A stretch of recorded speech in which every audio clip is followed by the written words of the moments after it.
The year was 1940. World War II raged across continents. Amid the chaos and bloodshed, in a remote Soviet military facility buried beneath the frostbitten earth of Siberia, a secret experiment began, one that would never appear in official records. An experiment so twisted, so deeply horrifying, that it was erased from history. Or so they tried. The goal was simple: test a revolutionary stimulant gas designed to eliminate the human need for sleep.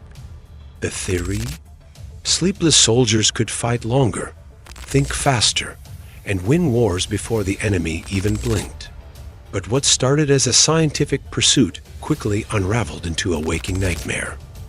5 prisoners, political dissidents, were locked inside a sealed chamber with no windows, no clocks, and no escape.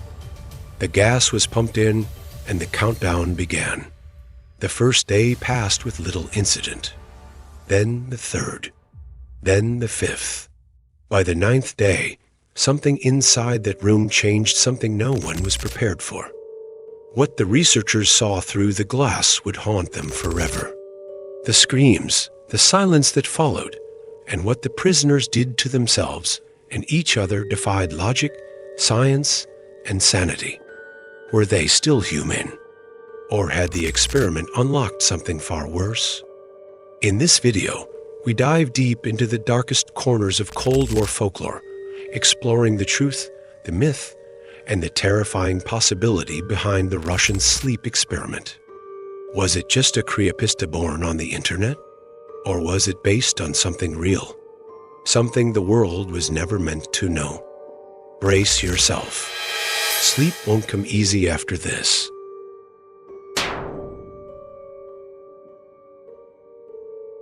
At first, the prisoners were calm, cooperative.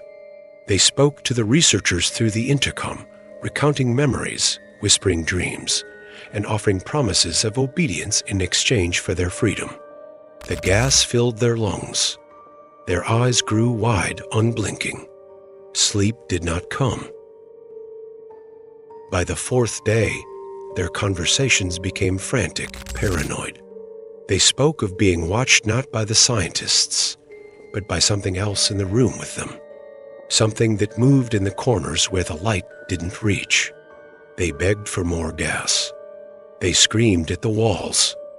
Then silence.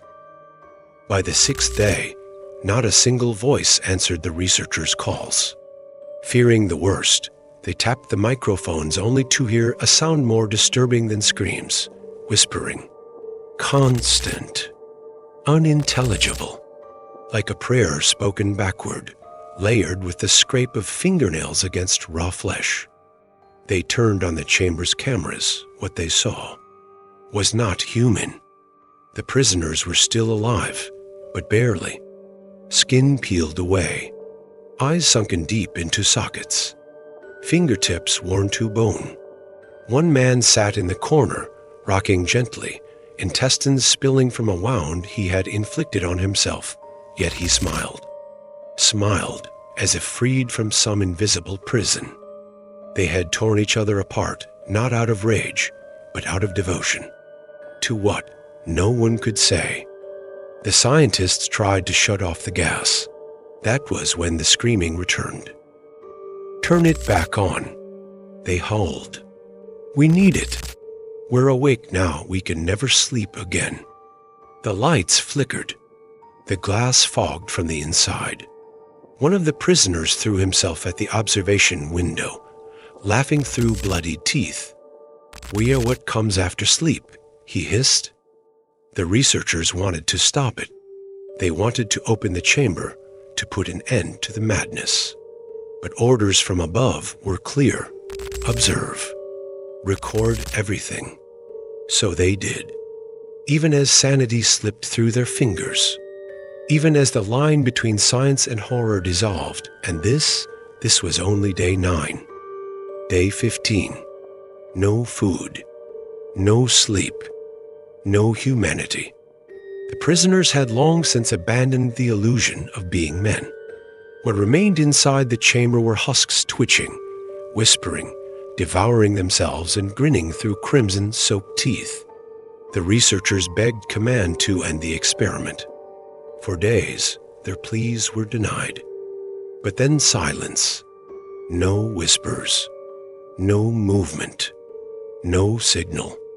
Fearing all 5 subjects dead, the order was finally given. Open the door.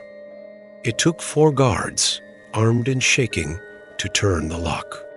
The hiss of the seal broke the thick silence, and with it came the stench of living rot, wet and suffocating. One subject Inside was dead. the chamber, Chunks of what they flesh saw missing from his shattered the neck. minds of men.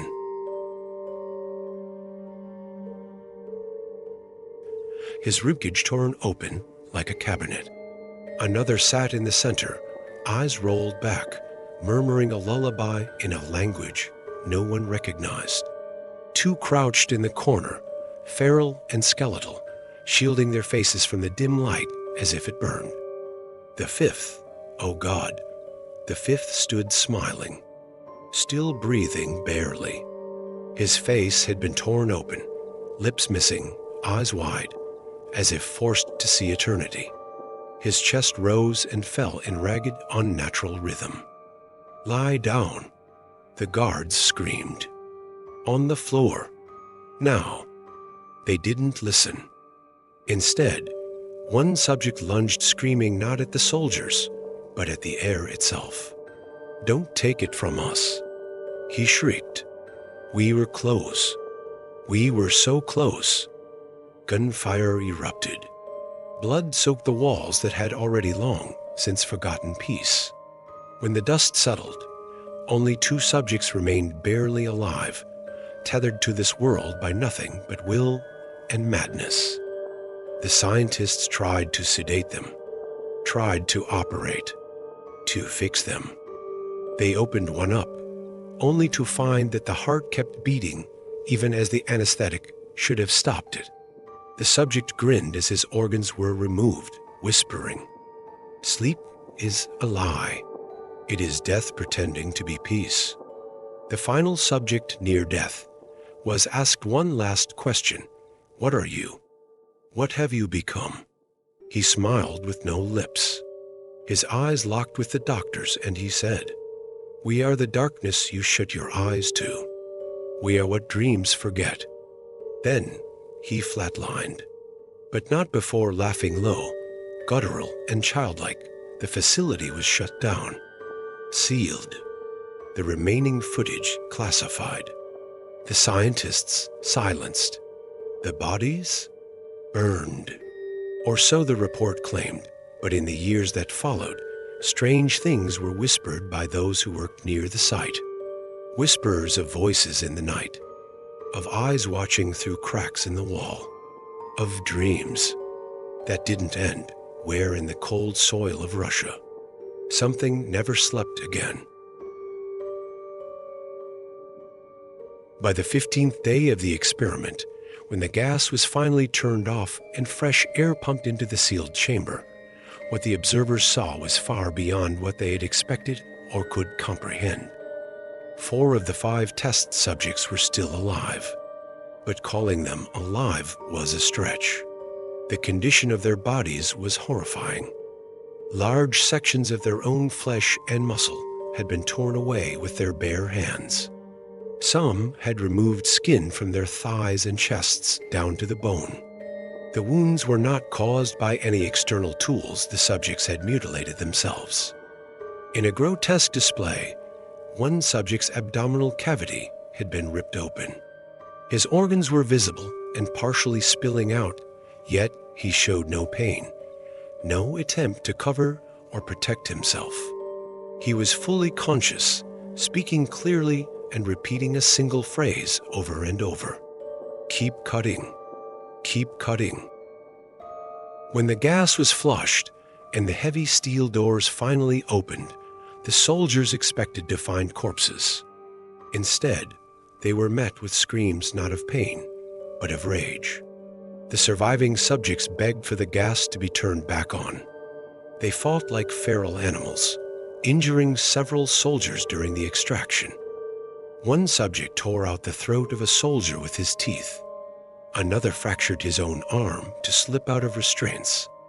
Despite grievous injuries, they displayed unnatural strength, resilience, and an intense aversion to sedation.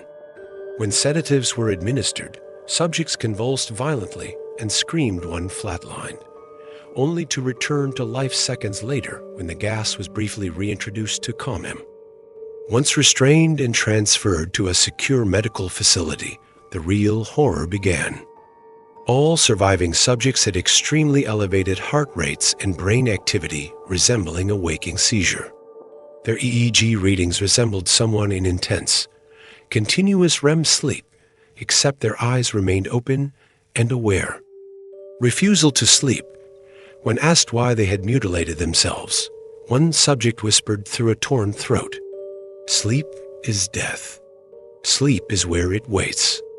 Despite critical injuries, exposed organs, loss of blood, broken limbs, they continued to fight sedation and begged to stay awake.